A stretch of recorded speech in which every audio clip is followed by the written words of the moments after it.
Welcome to a new episode of Coptic Civilization. I'm Michael Saad. Our guest today is Deacon Severus Mikhail, deacon serving with the Diocese of Los Angeles of the Coptic Orthodox Church and associate professor of history at California State University in Fullerton, California. Welcome, Deacon Severus. No, thank you. Thank you very much. Thank you for accepting our invitation to be on our program of Coptic Civilization. Oh, my pleasure. My pleasure. Thank you for the invitation. And thank you for writing this fabulous book entitled The Holy Worship of Virtue, The Life of John the Little by Zacharias of Sakha. Well, thank you, but I can't take all the credit. My co-author, Dr. Tim Vivian, deserves as much, if not the lion's share of the praise. But Yeah. Thank you. It's edited by you and, as you said, Dr. Tim Vivian of California State University, Bakersfield. Bakersfield. And famous prolific author of volumes and translations on Coptic monasticism. So definitely we would like to pay tribute to his many contributions, maybe 15 books to my knowledge in the field of monastic life. Even more, I think anybody reading anything about Egyptian monasticism kind of owes Tim something of a debt of gratitude. He has published so much on monasticism in general, but Egyptian monasticism in particular, and Coptic texts in particular.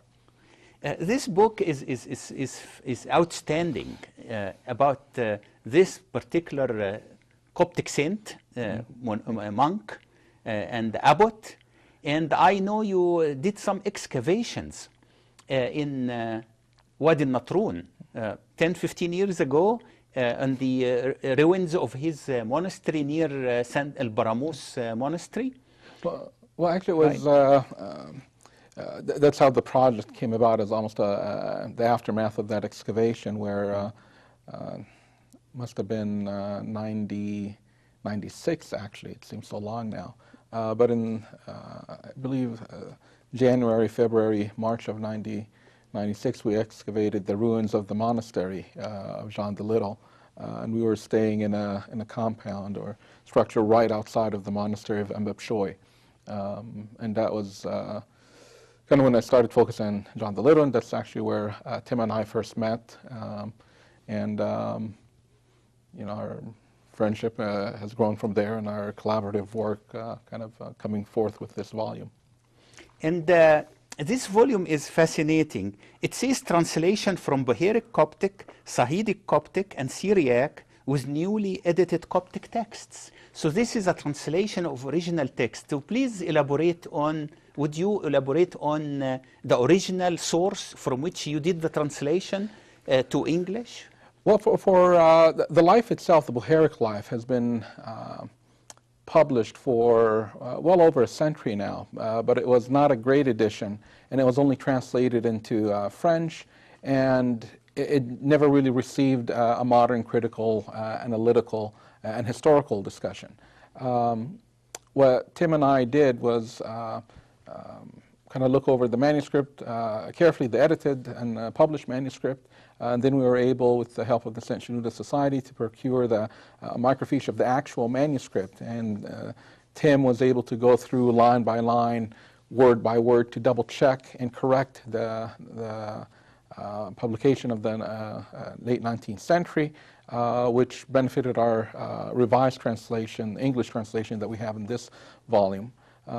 In addition to kind of having the best what we believe is the most accurate English Coptic rendering of the manuscript.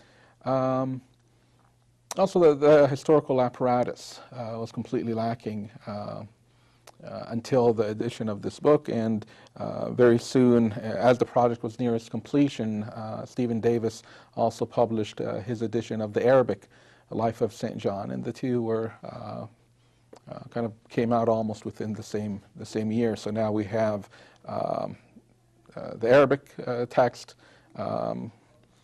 available in print and translated into English. We have the Coptic and available and in English, and we also have a new translation based on the Syriac, which again, the Syriac I believe was published almost a century ago, and was only translated into French. So St. John the Little was well known around the monastic life in the Mediterranean, outside Egypt.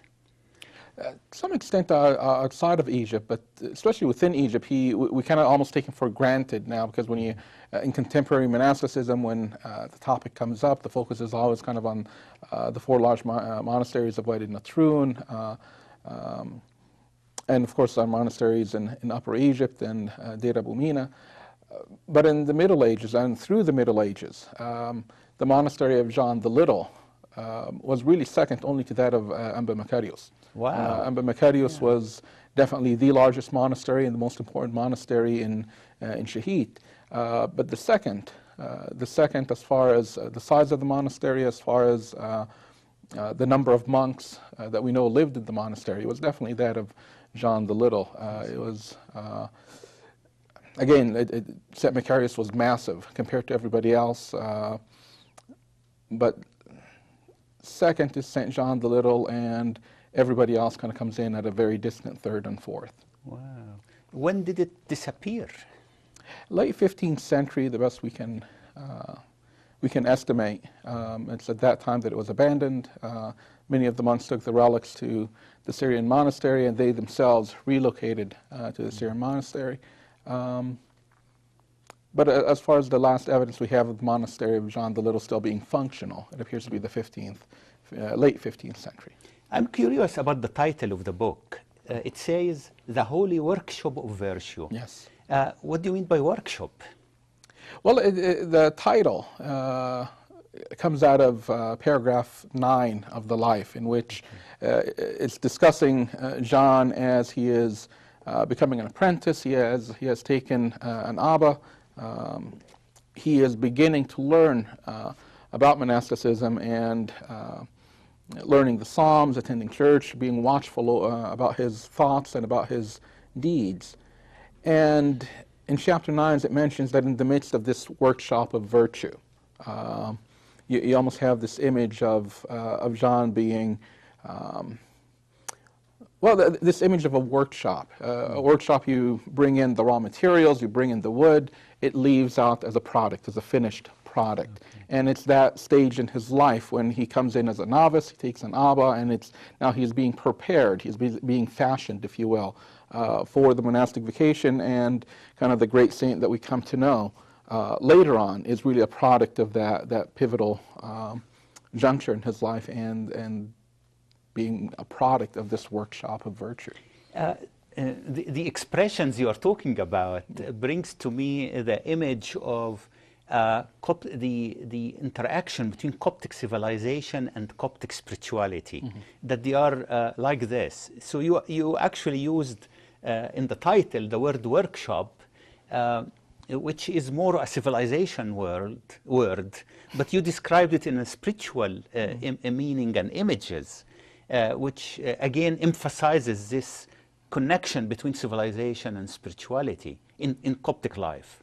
Well, it's hard to divorce them, because Yes. if you don't have one, you don't have the other. And civilization is a very slippery term in a way. But in general, when you look at our monastic tradition, the fashioning of saints doesn't just happen. It's a product of deliberate faith, faithfulness to Christ above all, but also the taking in this deep spirituality of the desert. And in many ways, the imagery of the workshop is appropriate. My only reservation is that oftentimes in a workshop, what is being worked on is passive. You get the log of wood, you bring it to the workshop, then it leaves as a desk, as a finished product. What makes this sort of workshop of virtue different is that the material itself has to be cooperative. The material needs to be receptive to discipline, receptive to the message of the gospel, receptive in the monastic context especially to the instruction of the Abba. And in many ways, and something that's kind of taken for granted now because monasticism as we have it today is in many ways the same, but in many ways different from what it used to be. But you find a kind of a prevalent theme in early monastic texts in this, the selection of the Abba.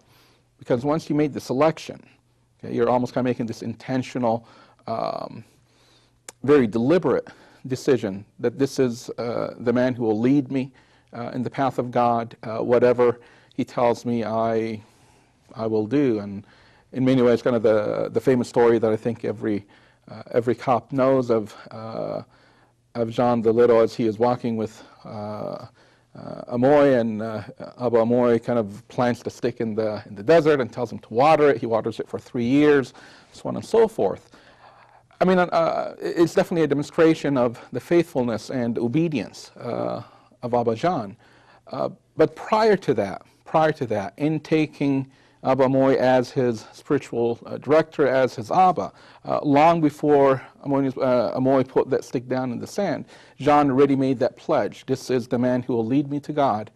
I trust him fully. Whatever he will tell me, I will implement. I will be obedient to him as I am obedient to Christ. But again, having that faith that this is a man of God who will not instruct him in something that will be detrimental or harmful to him spiritually, but will guide him on the path of progress. So like he was searching for the meaning of the obedience in this event and following the instructions, but with faith that this instruction leads to God and leads to virtue and part of the workshop. Yes. Okay. And workshop brings the image of Christ as a carpenter, isn't it? As a carpenter, as a manufacturer, kind of one of the older kind of designations that's often associated with Christ in older patristic texts. But the one who fashions, the one who creates. Yeah, and Zacharias of Sakha was a direct disciple of John the Little? No, actually there's a few centuries between them. He was most likely a monk at his monastery. But it was Zacharias of Sakha right at the beginning of the 8th century who, having all of the traditions written and oral about the saint, kind of finally sat down and wrote this lengthy life for Abba John. From other sources and manuscripts and stuff? From or oral tradition? Well, it's a combination of things because over half of the life we get from bits and pieces in the sayings of the Desert Fathers. Okay. Sometimes the context is what Zacharias brings, but also other material from other sources. Some of them probably oral, kept within his own monastery. What are the major themes of the book? Is it biography, hagiography, or words of wisdom, or all of the above? It's a bit of all of the above. Okay. You'll find bits of hagiography, you'll find bits of just the basic biography of the saint, where he was born, when, moving away from Mesquites at one point, his repose, and eventually one of the appendices we included in here was the accounts in the Synaxarium about the translation of his relics to Shahid, right at the very end of the 8th century.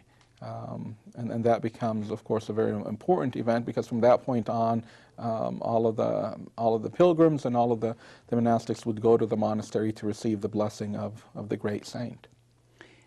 What does the life of John the Little mean to us today?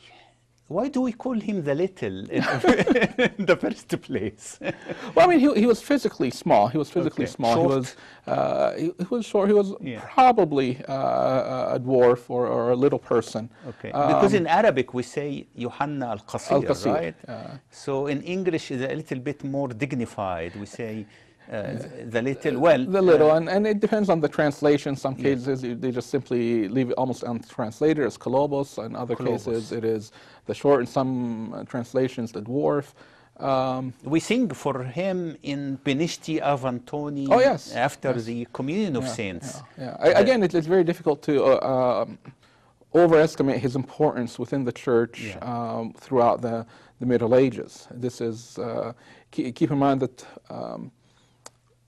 especially from 8th, 9th century until the 14th century, the hub of the church, not only spiritually, but also as far as the administration, as far as electing patriarchs, as far as not only the candidates, but who is to vote on the new patriarchs, so on and so forth. Much of this came from the wilderness of Shahid, of Sketis, led by the monks of St. Mikhail, and again, the second most important monastery, definitely that of John the Little, just again because of the abandonment in the late 15th century. The prominence of the monastery and the monks of that monastery is kind of buried in the sands of history, if you will, but definitely in his day and in his time, this was one of the most important institutions within Coptic Christianity, and one of the most popular saints that we have in the church. This book definitely gives us evidence of the biblical wisdom that says, the biblical verse that says, the beginning of wisdom is the fear of God, right? And that's what St. Anthony emphasized. And this book also gives stories and words of wisdom about that thing. I know this book is available at Amazon.com, but also if you Google the Orthodox bookstore, you can order it from there. I have used their services and they are very reliable and lower cost. The Orthodox bookstore, and it is here in California, and they can serve you. It's served by one of the youth in California, Mark Sidrak, who is very good at this ministry, actually. You can also find it at Amazon.com. Please tell us what's your next project? This is book number 1, sorry, no, I correct that. You had a few volumes before and published in other no, there are scattered things here. Scattered here and there, but you have a project forthcoming. Can you give us the title about it? Well, the title is From Byzantine to Islamic Egypt. I got to remember my own title now because it's not published yet. But it is Politics, Religion, and Identity After the Arab Conquest, in which well, I tried to survey the period of transition, focusing on from the Arab conquest through the 9th century, but oftentimes in order to provide context, you have to go a little bit before into 5th century, 4th century, and later into the 12th, 13th century. But the bulk of the focus is on that transitional period as the Arabs and Islam are coming into Egypt, and how the church engaged both the Arabs as a political entity and Islam as a new religion of the dominant class within Egypt. And various chapters kind of discuss some old topics. I'm hoping with a fresh eye with regards to conversion, with regards to the linguistic change, the shift over from Coptic and Greek into Arabic. Other things, other chapters focus on the conquest itself, how we can parse through or separate what actually happened from what might have happened to what just simply later generations thought had happened. And in many ways, the discussion of the conquest focuses around these three these three themes.